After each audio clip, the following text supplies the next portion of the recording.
Look at me, husband. My clothes are old and ugly.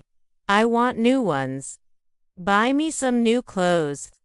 She stood in the warm spill of morning sunlight, hands planted firmly on her hips, eyes locked onto her reflection in the mirror. The faded cotton of her dress clung loosely to her form, once crisp and neat, but now worn down by the daily rhythm of life.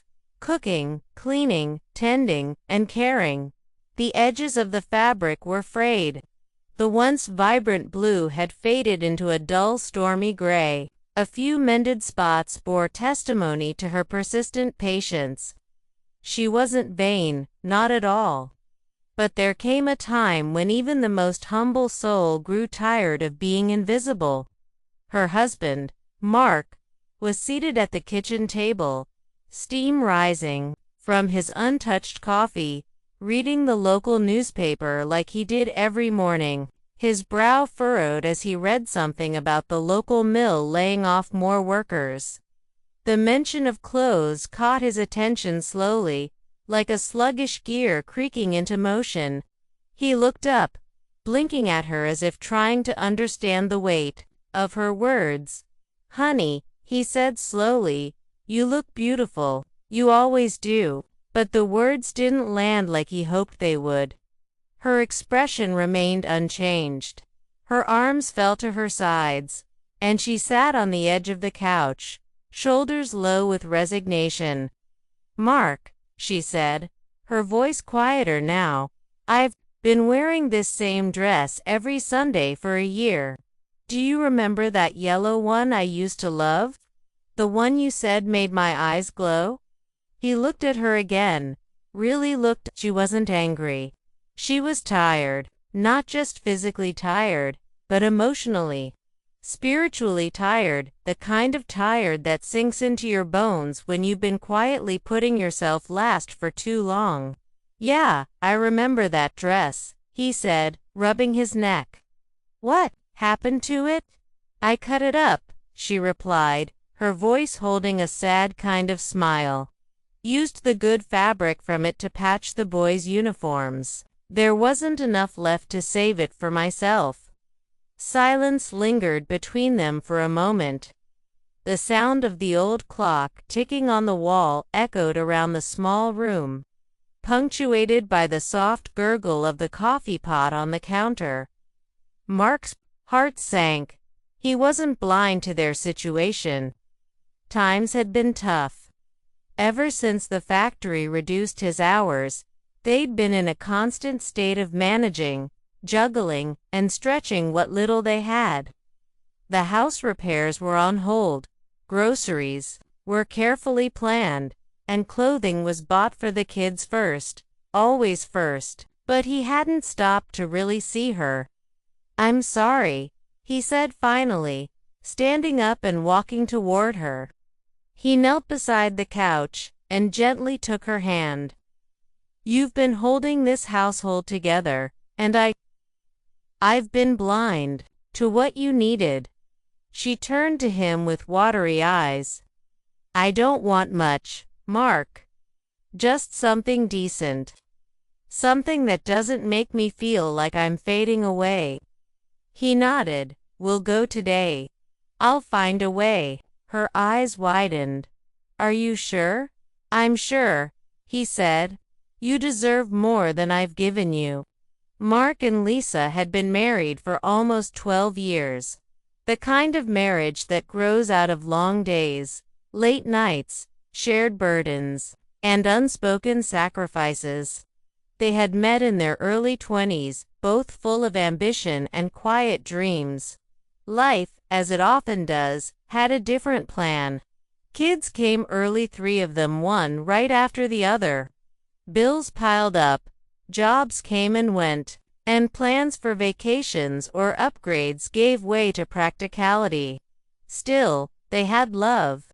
They always had love. But love, when worn thin by years of stress and neglect, can sometimes feel like a faded photograph, still there, but blurred at the edges. That Saturday afternoon, after dropping the kids off at her sister's house, Mark took Lisa into town. It had been years since they had walked through the Main Street shops together, just the two of them. No strollers, no diaper bags, no rushing back to warm up milk or change clothes. The town hadn't changed much. There were still the same tired brick storefronts, the same window displays that changed every season. A few newer boutiques had popped up between the hardware store and the bakery. Lisa hesitated in front of one, with mannequins dressed in soft pastels and flowing linen. "Go in," Mark urged her. "Try on whatever you like." She looked at him with a mixture of hope and guilt. "Mark, we really shouldn't." "We should," he said firmly. "Just this once." Inside, the boutique smelled of lavender and wood polish. The woman behind the counter greeted them kindly. Lisa browsed, trailing her fingers over soft blouses and hanging dresses. Her eyes lit up for the first time in what felt like months. She picked up a long emerald dress with a gathered waist and sleeves that draped delicately over the shoulder. "You like that one?" Mark asked. She nodded, almost shyly. "It's beautiful. Try it on." In the fitting room, she stood in front of a tall mirror. She smoothed the fabric down her sides, adjusted the neckline, and took a step back. For the first time in years, she didn't just see a mother, a cook, a laundress, a keeper of peace and meals. She saw herself a woman with laughter lines, with resilience, with quiet strength and grace. When she stepped out, Mark looked up and stopped mid-sentence. "Wow," he said softly. "You think it's okay?" she asked, uncertain. "I think it's you," he replied. "The you I fell in love with.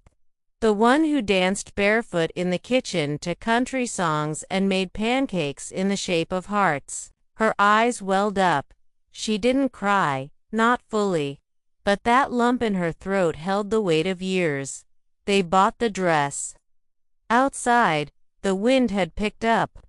They walked down the street, past the ice cream shop, where the bell over the door jingled every time a child ran in. They passed the bookstore, the closed movie theater with posters faded in the window. Life felt softer in that moment. Not perfect, not problem-free, but gentle. "I know it's just a dress," she said. "I know," he replied. "But it's not." They stopped at a small bench near the fountain. She sat, watching the water rise and fall, remembering the time he had proposed to her right here, 12 summers ago.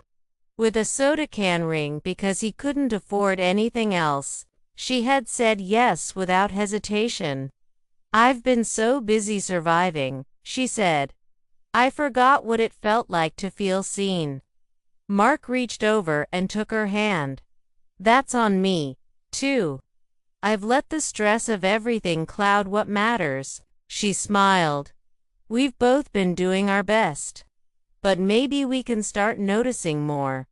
The small things, like dresses, and days like this." He nodded, and for the first time in a long while, he felt not just like a provider, not just a man trying to stay afloat, but like a husband, a partner, a friend. The car ride home was quiet, not from discomfort, but from the kind of peace that follows after a necessary conversation. Lisa kept glancing down at the neatly folded shopping bag in her lap, her fingers gently resting on the smooth paper like she was afraid the dress might disappear if she let it go. Mark turned the radio on low. Some easy tune drifted through the speakers, an old love song they used to slow dance to in their kitchen before the kids were born.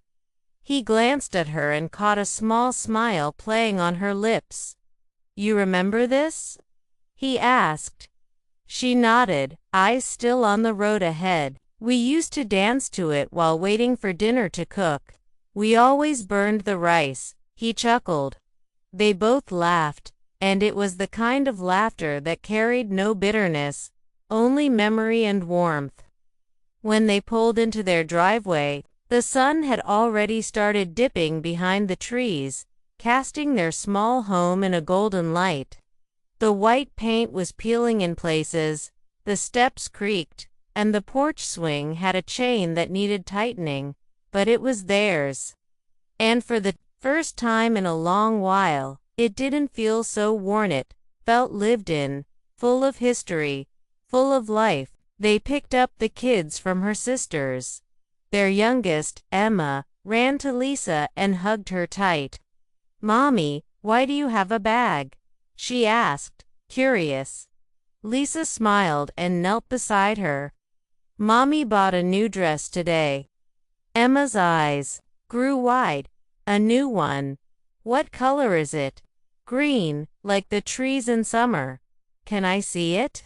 "Tomorrow, sweetheart," Lisa said, brushing a curl from her daughter's forehead.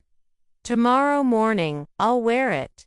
That night, after dinner and bedtime stories, after dishes and a quiet cleanup, Lisa stood in front of her closet. She moved aside the rows of old, stretched clothes, the faded sweaters, the patched skirts, the blouses with missing buttons, and hung the green dress gently in the center.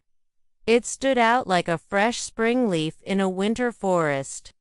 Mark came in behind her and wrapped his arms around her waist. She leaned into him. "You know," he said, "it's not just the dress. You look today like someone who remembered who she is." Lisa turned and looked up at him. "I think I did." They held each other for a moment longer, then turned out the light.